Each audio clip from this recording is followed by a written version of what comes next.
itself now? Yeah, hey, there we are. We're live. This is High Off the Glass. This is the Gambling Guru, and we are here today with a special treat.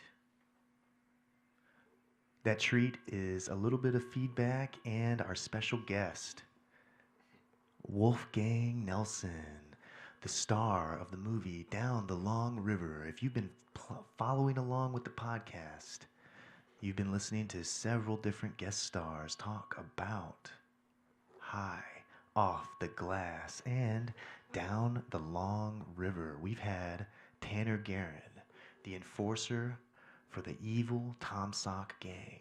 We've had the director, Harry Culmer. And now, the ultimate guest himself, WolfGang Nelson. I want everybody to welcome, WolfGang Nelson. WolfGang, welcome to the show, my friend. Thank you. Hey, thank you for being here, man. So, followers of the show know that we always discuss a little bit of weed, a little bit of gambling, and sometimes a little bit of sports too. And today we've got a special little treat for everyone. We're going to do 9 bowls and 1 gas mask here on the show. That comes out to smoking a weed device every 6 minutes. So if you're really hyped, give us a round of applause. Oh, everyone is really stoked about this. Wolf, have you ever seen someone smoke 9 different pieces and a gas mask in less than an hour? I have not. Well, today is going to be the day, my friend. Today is going to be the day. So, my friends and listeners at home and watchers here on YouTube, let me introduce the character WolfGang plays in this movie. He's going to be right here in the center. He is the heavy. He is flanked by 2 of his favorite henchmen. Wolf, would you like to, in your own words, give us a little information about your character? Tell us who he is in your own words. Ezra Gao is an outlaw. The film takes place at late 1880s after the Civil War, and so they're out doing outlaw things and kind of living off the land, robbing and stealing. He's got his crew that helps pull off the robberies and whatnot. The movie takes place where the doctor, who was an old member of the crew, is coming back for vengeance on Ezra Gao and the rest of the crew. The doc. Man, we're going to get into him. What a great character created by the writer and producer of the movie, Kurt Abisham. We really want to give a shout out to Kurt as often as we can. He's one of the most influential pieces in this entire thing we're going to talk about. So here to Ezra's right is Mr. Brian Davis, martial arts legend, star on stage and screen, the stunt coordinator for the film as well. Wolf, do you have any great memories about Brian on set? Mr. Davis is a true legend. We had a lot of fun. We worked out a couple of little standoff types of small fights really easily. He's very knowledgeable, and yeah, he was just super fun to be on set. We were just had a lot of camaraderie, which I think amongst even the production crew and the outlaw crew, it felt like we had established we were all like part of the outlaw crew. I think everyone was, doing really great about working together, and it just was like a great vibe on set every day. Yeah, this is a scene that Brian took personally from his cell phone. And we're just horsing around on set. If you're not familiar with the movie, it takes place in the year 1879. In the year 1879, the USA was struggling with the effects post-Civil War, dealing with the effects of Reconstruction.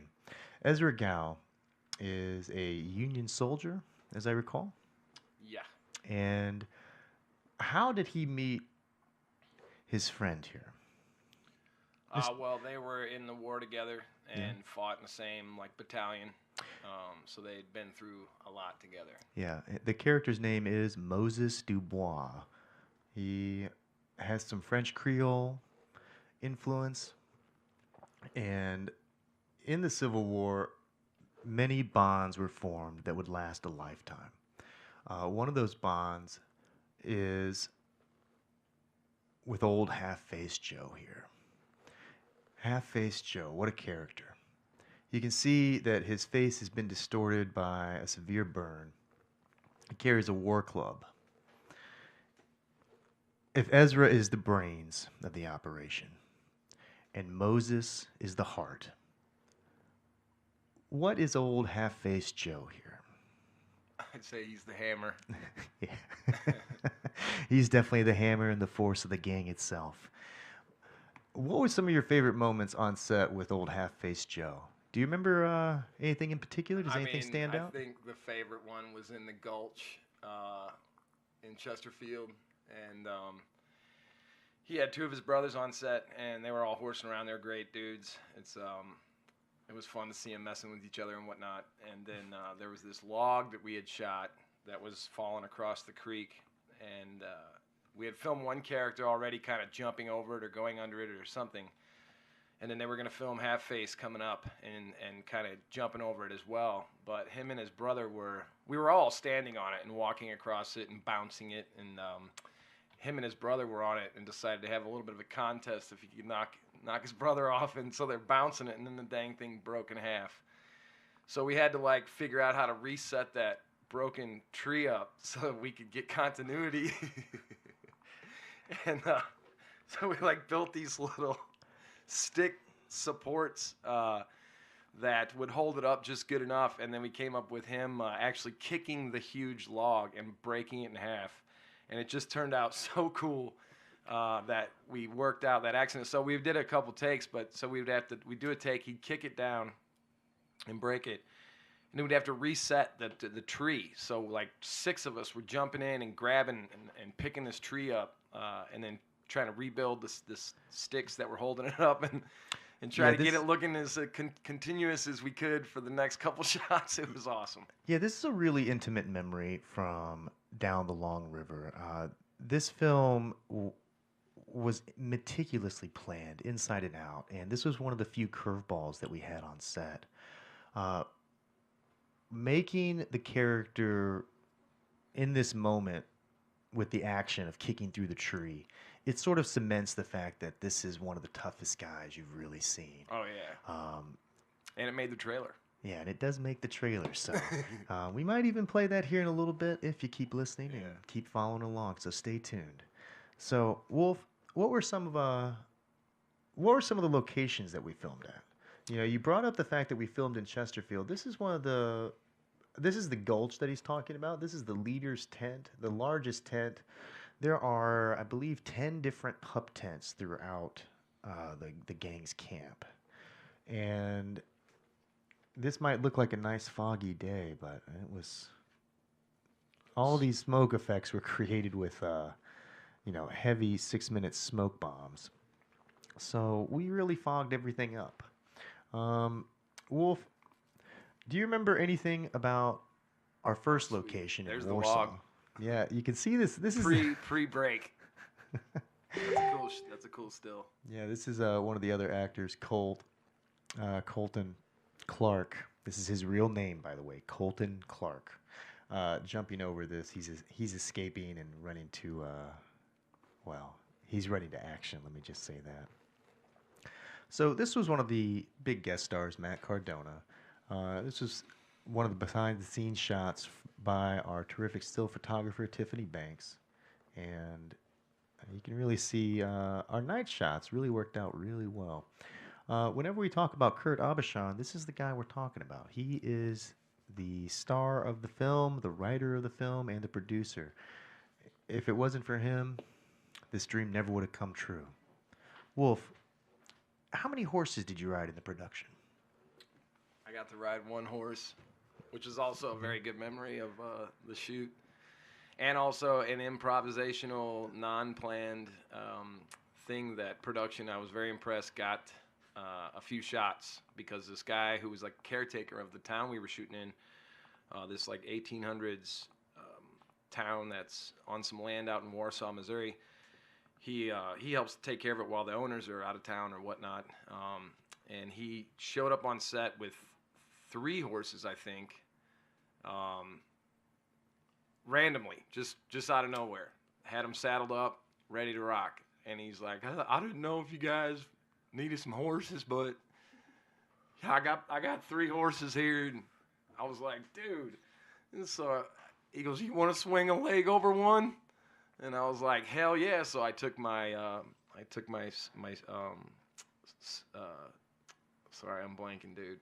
The stirrups, not the stirrups, but the things on the heel. What the hell? Oh, I don't know that much about saddles. Yeah, so you saddled up. You get into the Yeah, horse. yeah. Yeah. Is this the first time you've ever been on a horse? No, no. When was the last time you had been on a horse, Wolf? Oh man, it was a while. Cause I've only Yeah. gone like trail riding, Oh. which is like not really horse riding. I mean, Oh, you're on a yeah. horse, but you're not riding the horse per se. Sure, sure.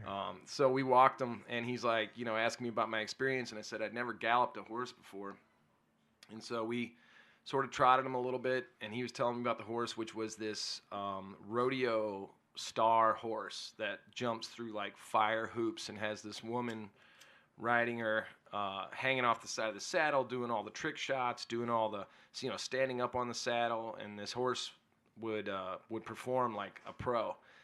And so he was telling me, we stopped outside of town, and he was wanting me to gallop through town.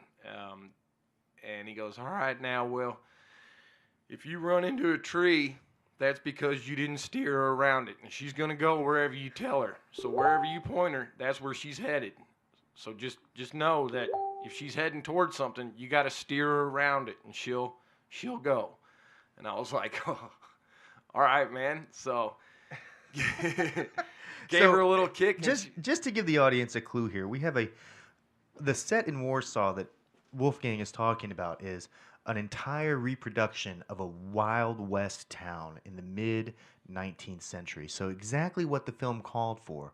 And this local guy who owns the property brings several horses onto set and offers us, hey, these are well-trained animals, and he wants us to gallop through town as fast as he can. This guy he's never even read the script. Okay? This is a guy, he's so into the movie being there that he just wants to offer these horses to us. So Wolf, who has only been on a trail horse, steps into this. And it took him, what, about 25, 30 minutes to get you galloping at full speed?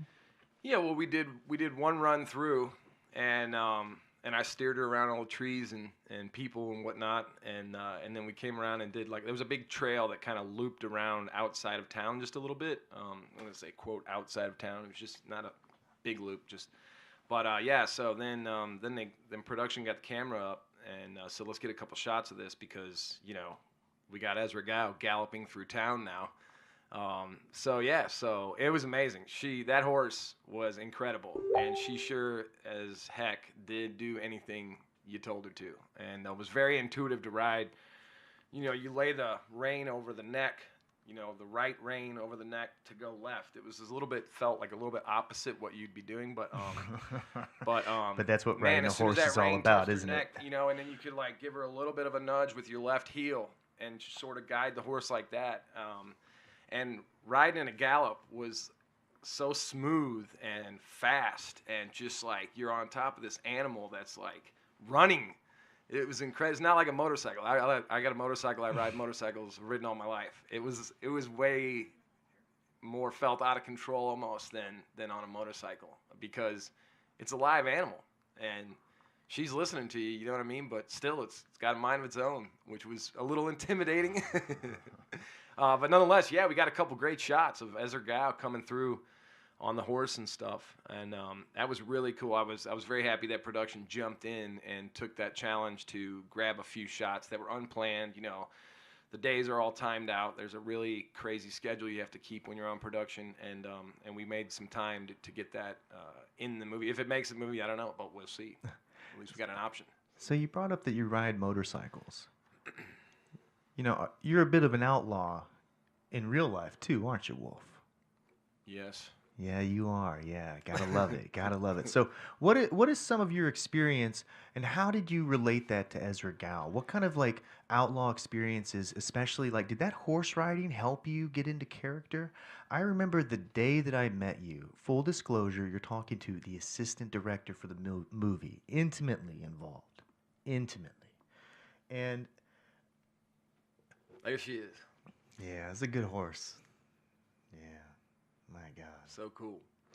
And I knew the movie pretty much inside and out. And the moment that I met Wolf, I had just had a texting relationship with him for, I believe, about 2.5 months. And the day that I met him, I thought that he was the physical embodiment of the character.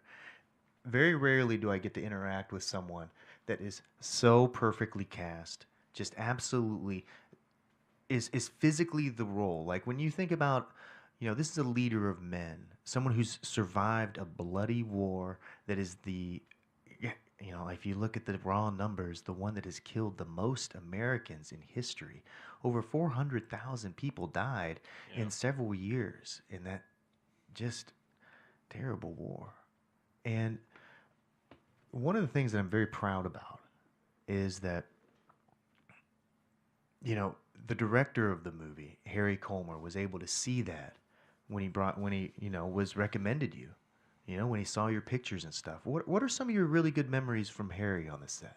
Oh man, Harry, uh, just incredibly intuitive, intelligent, and he had excellent direction. He was fairly hands off, as far as like if you needed a little push in one direction or another, he knew exactly how to say it without being intrusive, and just very insightful. And we would talk about the shots and everything, and he just was wonderful to work with.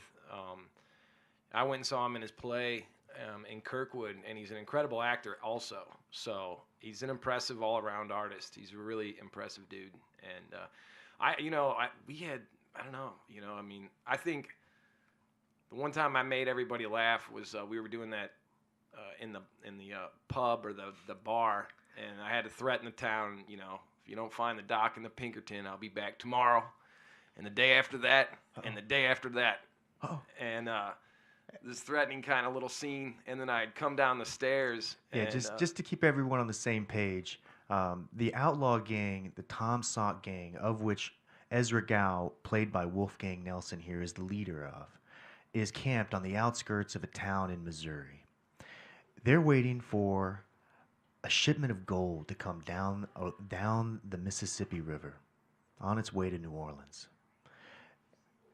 Their members have been pulling a little crime, making some things difficult. And so in this moment, Wolfgang, Ezra Gow, rides into town and he wants to teach everybody a lesson to make sure that everyone is not to be messed with. And he does that by going to the public meeting place, the bar. Now, Wolf, take us into what was probably one of the most hottest and grueling days on set. it was hot, and it was even hotter inside the tavern with all the lights and whatnot, and we were all sweating, which I loved. I loved having real practical sweat. I felt like that was what those guys would be looking like, and I enjoyed it.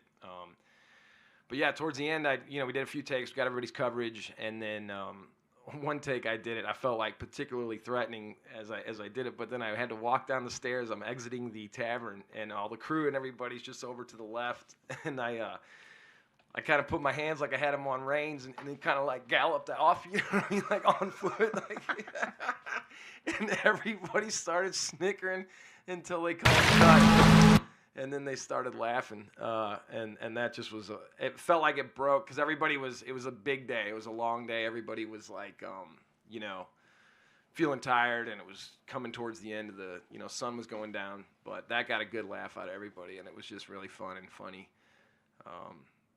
Yeah, Harry just was like shaking his head, dude. He's like, you fucking fool. Because it's like I was all threatening, and then I come out and I'm a total goofball. I'm an actual clown. I might not even be classified as an actor. I'm just an actual clown. So for the audience that's been listening for the last few weeks, you'll have heard Harry Comer, the director of the film, talk deeply about us finding this boat. This boat. Now you'll see it here on the long river. Wolf, do you want to tell the audience where this boat was and when we filmed this? Yeah, so main principal photography took place last fall and into late summer into fall, and then we did one scene in the snow in January as like I guess a flashback. And then a few weeks later, I guess it was like April, that we all drove all the way up to St. Charles, Illinois, what about 60, 70 miles west of Chicago-ish. And they had this cool little boat. Yeah, And St. Charles, Illinois, the Fox River. yeah, it was really, really a neat location. Also, the guy that hooked us up with the boat, we should give him a little plug because Moon Pie Outdoors. That guy was super sweet and nice, and we're friends on Facebook now. And he's taking all these people on these really cool excursions, doing catfish fishing, duck hunting, like all the classic outdoor stuff. You can hire this guy to go and be a guide and take you out there and do some. So here we go. We're gonna play the trailer here too. This is a live reaction here, everybody. Wolf, take us through the trailer.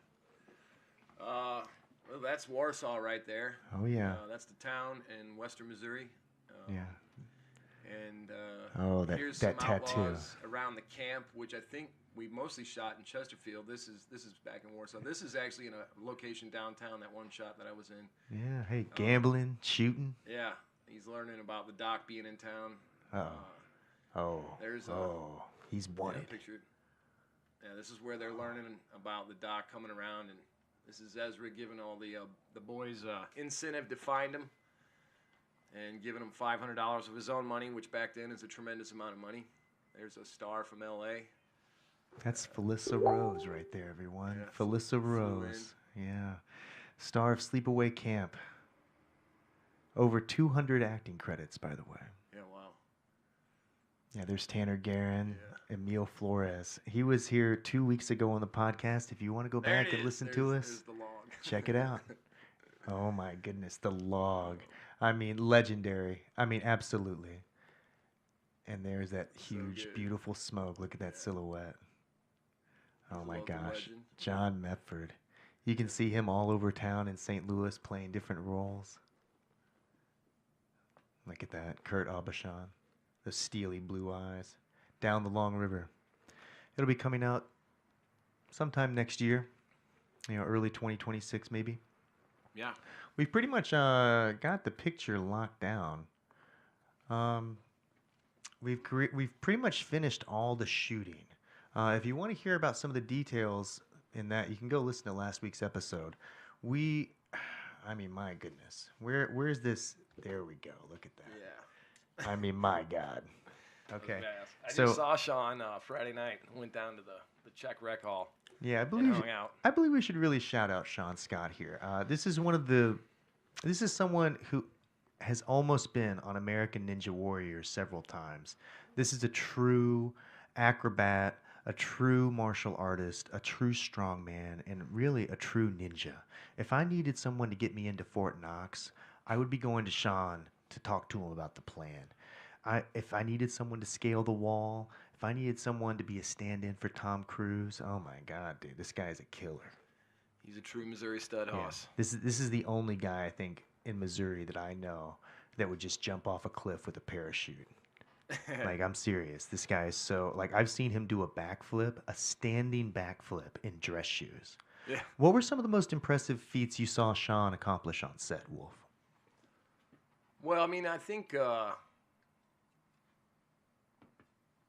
honestly, like he didn't have, he didn't have a whole lot of opportunity to do crazy stuff. I mean, we kept a pretty safe type of environment. It was really discouraged to try to do too much physical. Nobody wanted anybody falling down too much and stuff and getting hurt. Yeah, this is some inside information right here. One of my favorite stories about Sean is the person that brought the horses onto the set. He owned the property, so he was there multiple days, talking to us about production. And Sean comes to me, I believe it was Tuesday, one of the hotter days. I was on lunch, and he says, "Hey, Marshall, this guy says I can go ride a bull at his house about 10 minutes up the road. Can I go ride a bull?" He says. Sean looks at me dead in the face, and he says, "Yeah, I want to ride the bull, but I feel like I should ask Marshall first, the assistant director. I'm not sure. I might have some scenes left." I look at him. I have to look at this guy and say, no, you can't go ride the bull. And Did you go on the ATV trip with those Yeah, guys? yeah. Yeah, can you tell me about that ATV trip? Because what you guys ended up doing, instead of riding the bull, what did you guys end up doing again? We just went and picked up a couple of this dude's ATVs, and then he took us to this uh, part of the Truman Lake. Well, when you say us, who do you mean? It was you, It was Sean, it was Brian, yeah, Brian. and then oh gosh, what was his name? I think I'm getting a contact high. Oh my God, we're But so excited. yeah, all three of us, all four of us, we were kind of riding butts to nuts on the ATVs, and we just took these ATVs down these gravel roads, which was crazy and so dusty.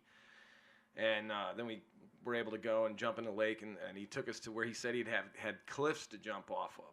But they were actually just little rocks that were about 5 or 6 foot over the water, which the water was really low. And from what I could see, you were jumping onto other huge rocks, so it was not ideal.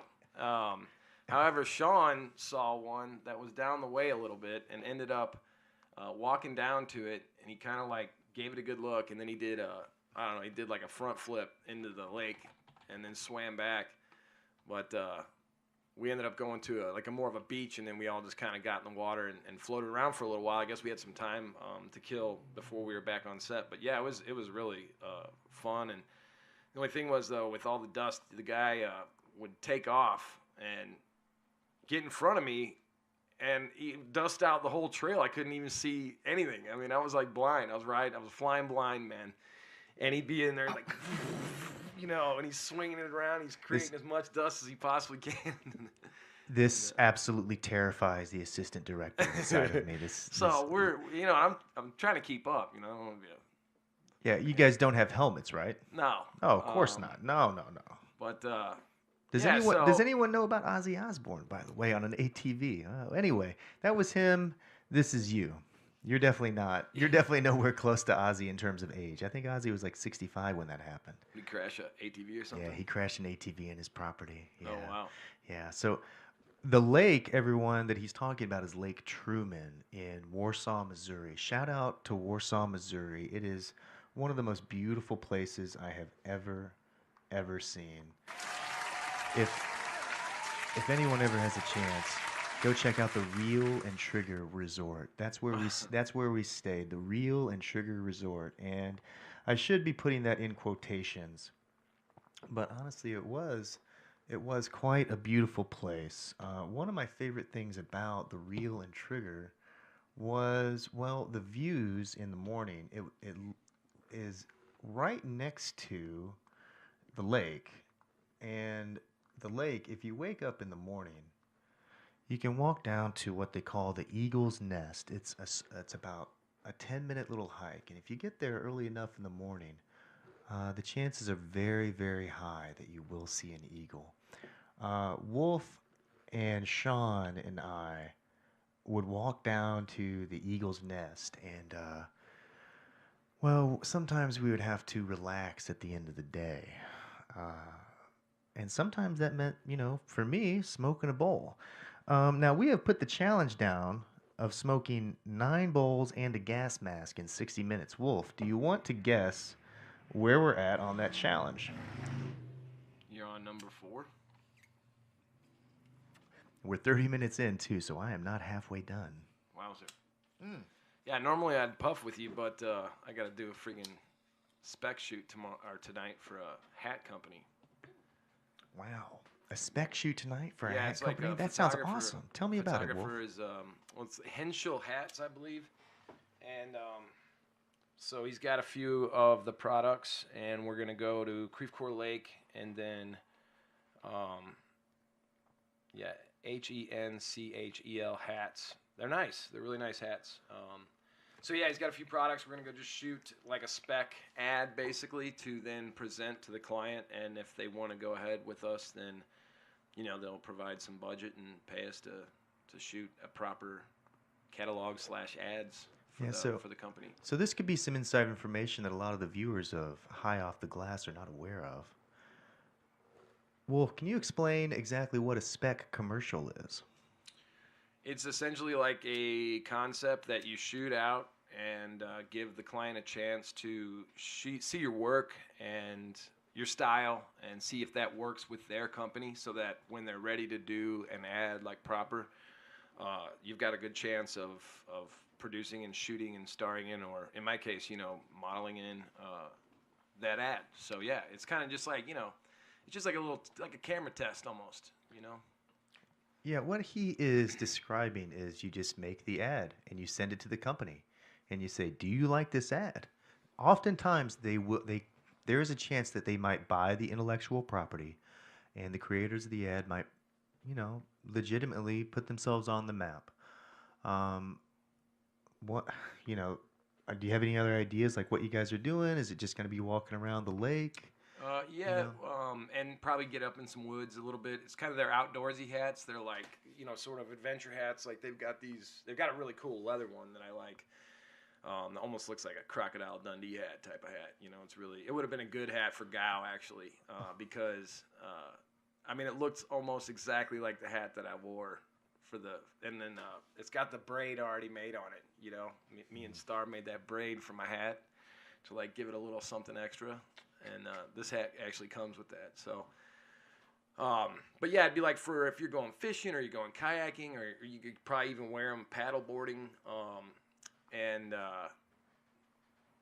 they look. I think like 80% of them are made in America or something. So that's kind of cool. I like to try to buy clothes that are made in America. You got to pay a little bit extra for it, but I don't know. I just like to support those companies, for producing stuff here.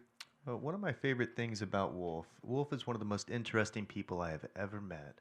And if you get and if you've been listening and paying attention, you will know that playing Ezra Gow was not your first acting role. Do you remember, what was your first paid gig? What was your first big gig? This is a working actor with a long, long history. Wolf, do you want to tell us a little more in depth about who you are, where you come from? I know these are things that I know, Yeah. but Oh, sure, it'd sure. be, I would love to hear it from you right now. Well, my first big production gig was on a Match.com commercial featuring Dr. Phil. A Match.com Match.com commercial Yeah, featuring so I had to, Dr. Phil. I was one of 3 guys. This is incredible. It was a national. It was cool. Like people saw it all over when they were playing it. But it was really cool because they put me in this harness under my clothes and then cut a hole right here and then in my back of my thigh on my pants to hang me from these wires, and they would take me up. So the commercial was a girl. You can actually look it up on YouTube. Just put Match.com Dr. Phil. Was it around 2007, 2006? Yeah. And so they dropped me onto this car, and I got to do like all these takes where they'd lift me back up, and it was this really cool winch that would drop you full speed and then stop you about 2 inches from the hood and then drop you. So you got a little bit of an impact, but you weren't coming at full speed, but you were actually dropping into frame at like full speed. It was super fun. And there was this German DP, every time they'd hoist me back up to like get ready to drop me again. He said it like 6 times, but he'd be like, "Hey, Wolfie, how's it hanging?" And he just thought that was the funniest thing ever when I'm up suspended. Hey, Wolfie, how's it hanging? Yeah, okay, which guy are you? I'm on the left. This is you right here? As a kid. This is you? Oh my gosh, Wolf. Wow, okay, well, this is absolutely incredible. Oh my gosh, I love that this is still around. That was a good Wow, this is incredible. Congratulations, dude. This sounds great. So if anyone wants to watch this, at home, it's, the audio, of course, is muted because, copyright reasons, but you can probably watch it. Like, it's pretty easy to find. Match.com, Dr. Phil ad. Yeah. 2006. Yeah, see how far up he was dropping from? We were all dropping from that high. We were like out of frame on the wide, so they had us like 30 foot in the air or something, dropping down into frame. It was awesome. Oh my goodness. It was super fun. And the audition was hilarious too, because I went into this casting office and they have a big crash pad hanging out, right? And the guy's like, "All right, man, just fall on the pad." And I'm like, "Wait, you want me to just flop down on the pad? Just do whatever you want." And so I was like, so I did like a huge jump and just like, crashed down on the crash pad and was like smiling and laughing. And he's like, "Oh, that was great." He's like, "You want to do it again?" And I'm like, hell yeah, I want to do it again. So then I'm like falling in all kinds of different ways, and I'm just having a ball. You know what I mean? Because there's something wonderful and comedic about being able to take a fall on any kind of camera situation. It's just hilarious, and I love doing it. I love taking a fall, but and I've written myself, falls off roofs and things like that. I got a good one for you. We were shooting spec commercials. I wrote a couple of them. And did one where I fall off my mom's roof, but I had it so that I fall backwards over the edge, and you can't see me actually fall off the roof, but it looks like I fall off the roof. But then there was one we were shooting where I was playing a blind insurance adjuster who was supposed to be looking at a roof, and we shot this on like a porch cover, like over a front door. And they wanted me to act like I was walking off the roof, but I couldn't. It was kind of steep, so it was like as soon as I got near the gutter and tried to step, I couldn't step forward without going over, right? And there was nothing to fall on, so I couldn't actually fall off the roof. But you could tell on camera that when I put my foot out, it just didn't look legit. It looked like I'm just, because if I got my weight forward, I wasn't coming back, right? So we were trying to figure it out, and I said that they had a trampoline. I said, why don't we just pull the trampoline and put it under the porch, and I'll just fall onto the trampoline. And the guy down the house was like, nah, dude, nah, Wolf, you're not falling off my roof, all right? We'll figure it out. And I was like, but dude, I'm telling you, it'll be awesome. You're not gonna fall off the roof. And there's how much padding do you have when you're falling off a roof? Average roof in America is about 12 to 15 feet high, by the way. Yeah, I don't know. I've never got to do it yet. You didn't get to do it that day either. No. So we're trying to figure it out. And I talked to the shooter, a local guy, Matthew Goodman, and I said, dude, what about we just go in the back and like, I'll just jump off the deck. We'll just pull the trampoline up right underneath the deck, and I'll just jump off. It was a build out deck from they had like a walkout basement, so that the deck was, like it was like a story high, and the railing was about a story and a half high. So it was probably only 12 or so foot from the railing to the trampoline. But anyways, I got my cane and I do my thing and I fall off and I bounce and Matt got the shot and we didn't tell anybody about it. You know what I mean? But they all freaking loved it, right? And then he accidentally erased the entire project while trying to transfer it from the card to his hard drive. So we had to go back and shoot it again on Thursday. Well, now everybody knows what we're doing. So everybody's out there to watch me fall off the deck onto the trampoline. You know what I mean? So I do it again, and it went well, but I kind of felt like my shoulder a little bit. I was kind of like, oof, like something, that didn't feel great, but I'm okay.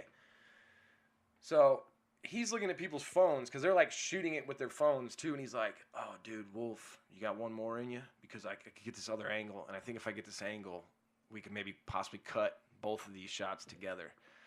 And, I'm not going to puss out. So I was like, hell yeah, I got another one in me. Are you kidding me? Let's do this. And so I did it.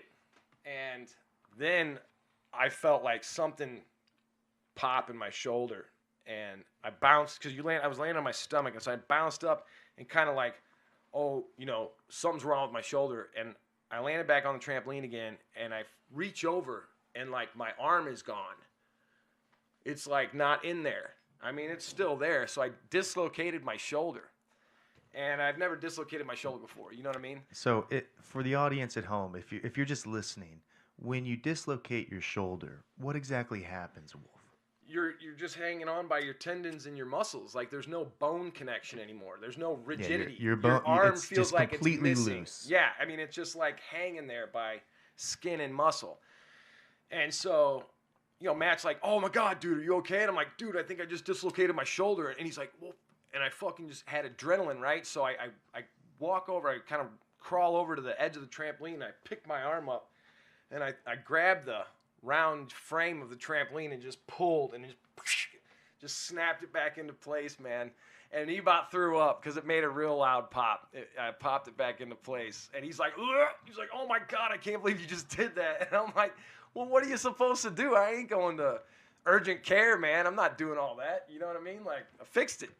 And so everybody was, freaking out. And how did you pop that in again? Tell me one more time. I went over to the edge on bowl 8 here. Yeah, I went over to the edge of the trampoline and I lifted my dislocated left arm up and put it so I could grab the bar of the trampoline. And then I just pulled and held on and just gave it a yank, kind of like and it popped right back into place. And yeah, Yeah, so if anyone is ever doubting what it takes to be an actor, okay, yeah, I need you to listen to this story and understand that being an actor means a little bit more than just memorizing some lines.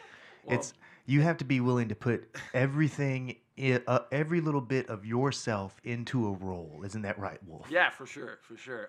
This is like this is just me being ridiculous, this situation, but. So, everybody's looking up WebMD or whatever, and they're like, oh, the first thing they say is like, don't try to pop it back in. And I'm like, well, I already popped it back in. Like, I'm all good. And so I had another spot to shoot where I had to then be getting some zombie makeup and then run around like a zombie. Man, it was hurting. It was sore. It did not feel good, the shoulder.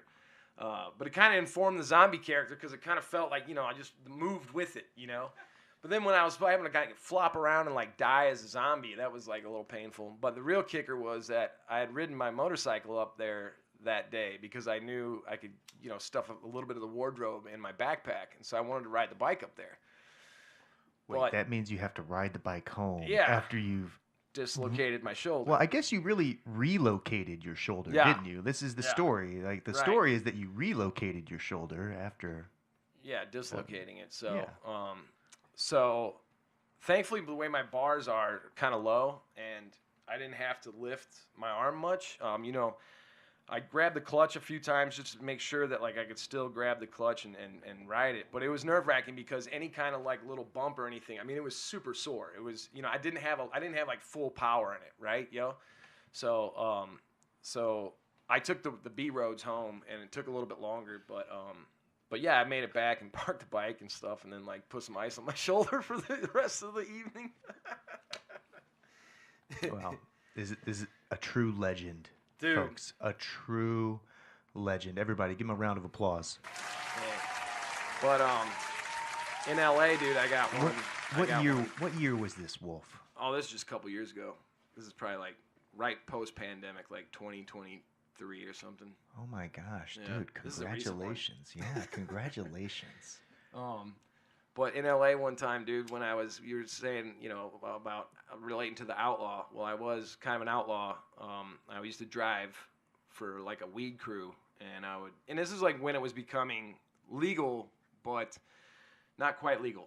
You know what I mean? Like it was still, Well, obviously it's federally still illegal, but yeah, back then, like discussed California the was gray just market before. yeah, it was like Yeah. just becoming, there was a few stores popping up and stuff. And so I would get $1,000 to like go drive from LA up to, Northern California, up near like Garberville, and pick up some weed and then drive it back. And they'd pay me $1,000 to do that. Yeah. Well, Yeah, back then you couldn't even deposit money in the bank. Okay, times have completely changed since, companies had to do these kinds of this is what they would call outsourcing labor back in the day. This is, essentially, a corporation, just hey, we need product. This is how it gets here. And over the years, this kind of stuff has become, less necessary because, these are things that are a little bit more recognized by the states now. And even in 2009 and 10 and 11, the state of California was already recognizing these things because moving these large amounts of cash, throughout, intermediaries is just, it's just kind of thing that creates problems. And why don't we just take that out of the equation? And one of the things we love about High Off the Glass is that we get to talk a little marijuana history sometimes. And reciprocity is one of my favorite words, everyone. Reciprocity is the word of the day. Wolf, do you know what reciprocity means? I feel like I have an idea. Reciprocity. I couldn't give you the exact definition. Do you need to ask the audience? Audience, Yeah, what does it mean? ask the audience. What's the exact definition? Reciprocity means that one state recognizes the laws of another state. Yeah. One state recognizes the laws of another state. It's kind of a fancy way of saying something like, your laws are my laws, something like that. Like, you know what? We have the power of the internet here on the show, as we've been displaying with some of these wonderful pictures. Wolf, That day in the snow that we're seeing here, was that the coldest day that you've ever been on a set before?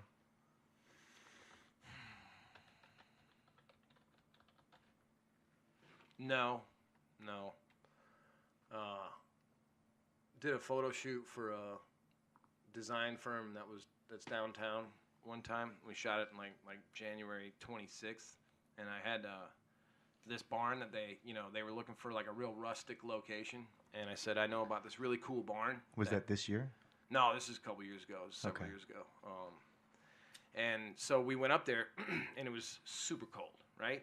What I don't understand about, you going down these old brick buildings and stuff in St. Louis, it's like actually like 10 or 15 degrees colder in the building than it is outside. So when it was like, 22 degrees outside, it was like 15 degrees in this building.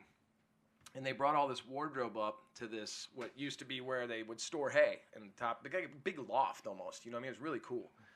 So they brought all the wardrobe up, and I had to change and do all these different looks, right? Well, the fucking wardrobe was like freezing, dude. You know what I'm saying? Like the clothes were like freezing.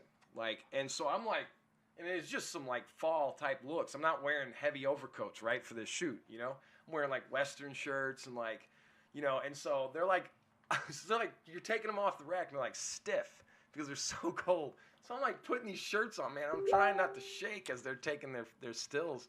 And God knows how many outfits we did, but we did all these looks, and that one was the worst. That was because I was not only having to undress and redress, but undress out of super cold clothes into another set of super, super cold clothes.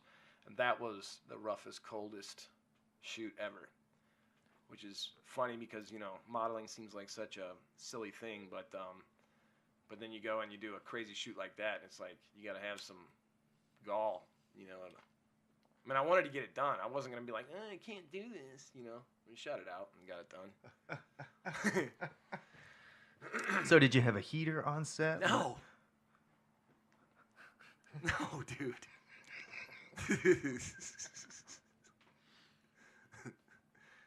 It didn't even occur to me, though. I was the one that kind of set the whole thing up. You know what I'm saying?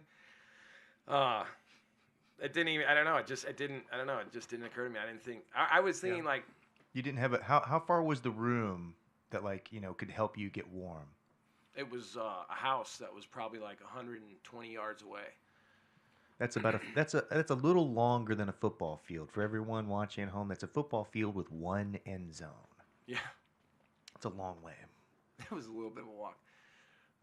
But yeah, like I said, we got it done. But that was the coldest for sure. Or is that a football field with both end zones? I don't know. I mean, I'm guesstimating. Maybe it wasn't that far. Maybe it was, maybe more like 50 or 60 or something. Okay. That's still a long way on a very, very cold day. Yeah. That is so. Oh God, that's tough. But dude, that's tough, dude. Real quick, I wanted to tell you this one situation where I had gone to bring this farmer up because they'd rotate guys to like grow up in the cabin, And I was bringing the new guy up one Saturday night, and we were heading up on the 5, and there was this truck accident. This truck like wrecked and caught fire, and so they were rerouting everyone out into the middle of nowhere. And so we had left late. My boss called me late and said, "Hey, can you take Matt up?" And I was like, "Yeah, all right." I was gonna get paid, and I didn't have anything else going on, so I said, "Yeah." So we left about midnight or something. Well, due to this route around the 5, by the time we should have been like almost more than halfway up there, where we were not even like a quarter of the way up there. And I'm like so tired. And this dude wouldn't drive because he said he was on some kind of prescription drugs or something, and he just didn't want to drive. So I hit my guy up, Joe. I said, "Yo, can I get a hotel room or a motel, man? I'm dying." I'm like, and he goes, "Yeah, just if you got enough money to pay for it out of your pocket, pay for it out of pocket. We'll reimburse you. But if you don't, then get some money out of the envelope." So I was taking a sealed envelope with a bunch of cash. I never asked how much. And I never opened the envelope. I had handed to who I needed to hand it to when I got up there, and that was it. And so I brought it in with me to go get this Motel 8 room, Super 8. And as far as I remember, I had enough. I brought the envelope. What year was this? This is probably like 2000, like 2010, 11 maybe. Wow. Or maybe a little bit earlier, maybe like 2008 or 9. Because I think I only stayed until 2010. So yeah, it had to have been like '08 or '09. I brought the envelope in to get a room, and I ended up having enough cash to pay for it, you know? So then I noticed that they had just put out the Continental Breakfast, the cereal and stuff. So I made this gigantic bowl of Fruit Loops and walked back to the room and ate it. Crashed out, you know, we had to check out at 11 because it's like 6 in the morning. So we just crashed for a couple hours. And then I wake up and I can't find the envelope with all the money in it. And I'm like, this is a problem. So I'm trying to rack my brain about where was the last time I had it. And I'm like, fuck, I think I left it in the reception, you know? So I walked back down there and the same guy was working, thankfully. And I said, dude, I had this envelope of money from my grandma. And I think I may have left it here. Have you happened to see that? And he, of course, was like, no, I didn't see any envelope. And I'm thinking, he's stonewalling me. You know what I'm saying? Because I know that's where I left it. So I called Joe, and he's like freaking out. And he goes, I got to call Dave. That's the boss. And tell him. He goes, just go get some breakfast, and I'll call you back in a little bit. But he's like, you gotta keep going up there, though. You got to go. And so I was like, okay. So we eat breakfast. He calls back, and he's like, all right, man. You know, head on up there. And I said, well, what did Dave say? He goes, Dave is not happy. Dave is screaming. He's really pissed off. And I'm thinking, oh, my God, now I'm going up to the Lions. Who wouldn't be angry in that situation? Right, and I didn't even know how much money it was. I was figuring it was like $1,000 or something, which $1,000 is $1,000. But when you're in that trade, like $1,000 isn't the end of the world. You know what I mean? Definitely didn't think I was going to be getting beat up or anything over, but it turned out it was a little bit more than $1,000. So I get up there, and there's supposed to be all these dudes up there trimming because they had just harvested, right? And that's part of the reason why I'm going up. I'm going to bring a bunch of weed back down, yo. And nobody's in the cabin except for Dave. And he's sitting on the couch. And he goes, sit down. And I'm like, we sit down, and he goes, so, you had a $5,000 bowl of cereal, huh? Is that what happened to my money? And I was like, dude, and I told him the whole thing. I explained to him, and I'm like, as far as I know, that is exactly what happened. I even asked Joe if he wanted me to follow the guy home. I was going to follow the guy home and shake him down. You know what I'm saying? Like, because I know that dude had it, right? And Joe told me, no, we don't need the heat, man. Don't do that. And so I'm like, but I was ready to follow that dude home. And so I'm like, where is everybody? And he's like, they're out in the woods getting drunk because you lost their fucking paychecks. And I was like, oh, God, you know. And so he's like, you better get up there to that table and start trimming because you owe me some money. And I was like, oh, my God, you know. Well, the real thing was that I had booked this part that was coming up. This is like on a Sunday that, you know, on a Sunday afternoon I get up there. And we're supposed to be leaving on like Monday afternoon. Well, for whatever reason, we don't leave until like Tuesday night. And I'm supposed to get this. I had a job for a TV show on Spike TV. And, you don't have any reception up there, right? So they were calling to confirm me for Wednesday. So we're rolling down. As soon as we get down off the mountain, you know, then I've got reception. But my phone's low and stuff. And I'm calling them back. And they're like, man, you know, you didn't confirm. Like, I've got to call the producer and see if we replaced you already. And I'm thinking, gosh, dang it, man. I lost this freaking acting job because of this silly-ass weed stuff, you know? Like, this isn't why you're out here, you know? And it was really upsetting. So we're driving down, and I write down the number of the guy, and I ask, my phone dies, and I tell him, I give him Ferrari's number, who was another guy in the crew. His nickname was Ferrari. And I give him Ferrari's number, and I say, you just please call him back because my phone's going to die, and I'm having problems, you know. And so I asked Ferrari, can I just borrow your phone, dude? We stopped for gas. Can I just borrow your phone? And he's like, no, dude, I need to call my girl, like when we go through L.A., and I'm like, bro, I'm going to lose this fucking acting job, man. Please, let me just till we stop next, you know? And he's like, no, dude, I'm not giving you my phone. And I'm like, dude. And then, so Dave's like, come on, let's go. And he throws a phone at me. And I catch this phone, and I'm like, all right, whatever. I got the number written down, you know. And we get on the highway. We're on the 5 again. We're running a little bit of a convoy. Like, I was in an S10 with all the gear. And then they were running an Escalade, and there was one other car behind us. I think it was an old Jeep. And so I'm fucking trying to turn this phone on, and it's dead.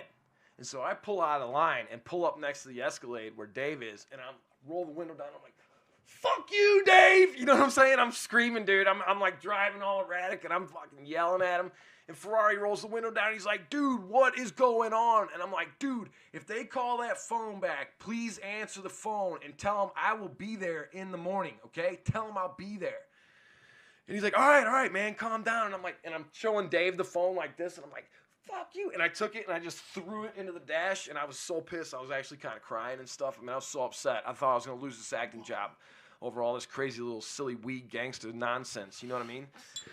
And I was so upset, dude. And so I'm like freaking out. And finally we get down to, we're getting closer to LA. And Ferrari puts a thumbs up out the window. So I cruise back up and I'm like, what up? And he goes, all right, they called. They said you're on for tomorrow. And I was like, okay, great. So the boss lived in Palm Springs. So you had to drive through LA and then out the 10 to go down to Palm Springs. That's when everybody's like trying to like work out the money and stuff. And now it's getting really late. It's like 3 a.m. I'm supposed to be on set by like 8:30 or something. And it's up in Barstow. So I've got to still drive, you know, I've got to find a car. I didn't have a car at the time. So I asked the dude, we finally break at like 2:30 in the morning and start heading back from Palm Springs to LA.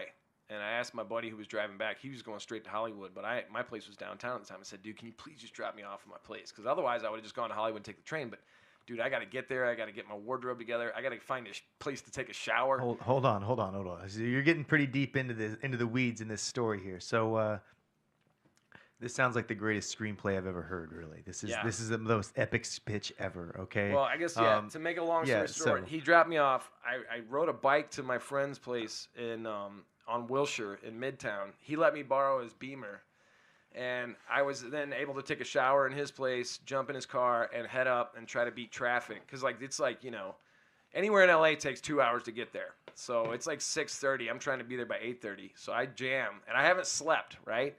I show up on set, dude, and I'm just hammering coffee, right? Like, I'm like just so happy that I made it. You know what I'm saying? Like, I'm like, I didn't lose the job. And the director was this British guy, and he's like, mate, you've got to fix that phone. You nearly lost you the job. And I'm like, man, if you knew what I just went through to be here, dude. Oh my gosh, you know? dude, this is insane. So then I did the job, and it worked out. And everything was fine after that. Yeah. Oh, except I owed Dave $5,000. You know what I mean? Like, Wow. which I had to do then free drives. I had to do free. I had to drive. He let me do 3 free drives, and then he paid me again. But So Wolf, we're coming towards the end here. Sweet. You know, we have been racing towards a conclusion, and that conclusion is a gas mask. Tell me, Wolf, while I'm using this like weird little like contraption here, tell me, what is like the first time you ever got high, or what is like the most high you've ever been? You know, have you ever been like so high you've been on another level? I have done almost 10 complete rounds here. This is pretty intense. Yeah, you're probably pretty high. So we got about a minute left, couple of minutes left. So tell me, what was one of the, like, you know, what's one of your favorite times that you've ever been high? Well, my buddy and I decided to have a couple drinks and eat some mushrooms, and then went down to this little bar we could walk to and had a couple drinks. We started feeling the mushrooms kicking in, so we decided to walk back. And they started kicking. We started to feel pretty good, funny, laughing. You know, you're laying on the ground, rolling around. It's hilarious. And then we decided to do a couple shots of tequila. And after that, we had the excellent decision-making to go ahead and split this huge mushroom that was like, we were calling it Gandalf because it looked like Gandalf's staff. It was white, swirled with blue. It was intense. And we split it. And after that, I was like going through different portals, and I don't know, I called my sister at some point, and I didn't realize I was on the phone with her. But I hit these things like I was going through time and space, like I couldn't see anything except lights and colors. And all of a sudden I hear my sister, and she's like, Bubby? And I'm like, Brittany, where are you? And I'm like crawling around on my hands and knees, like trying to pick up the phone or realize that she's on the phone, you know what I mean? Oh man, it was crazy. That was definitely the highest. Your eyebrows are high now. I feel like I have smoke coming out of You're emanating. every piece of my body Core. right now. There's Your arm weed. hairs are high. I'm not just a little high. I'm every hair on my head high. Yeah.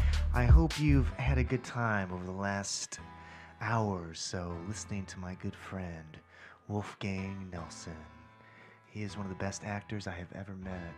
He is by far one of the most interesting people you will ever know. I hope all of you have learned a few things over this last hour.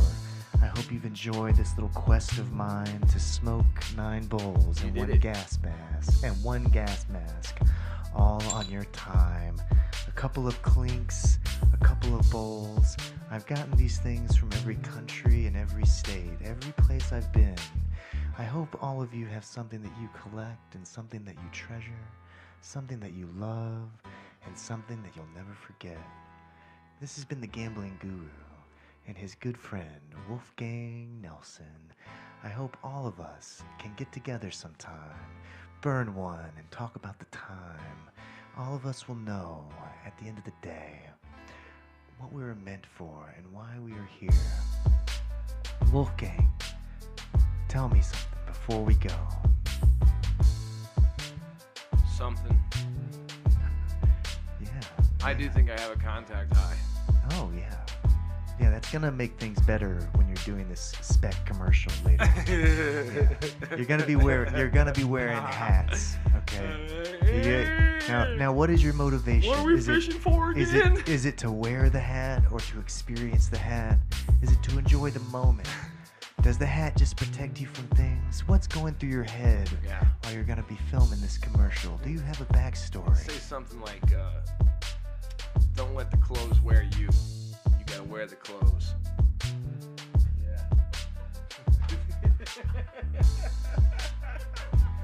Don't let the clothes wear you. You've got to wear the clothes. Yep. That's right. Yep. That's right. Own it. Yeah, this has been the Marijuana Minute.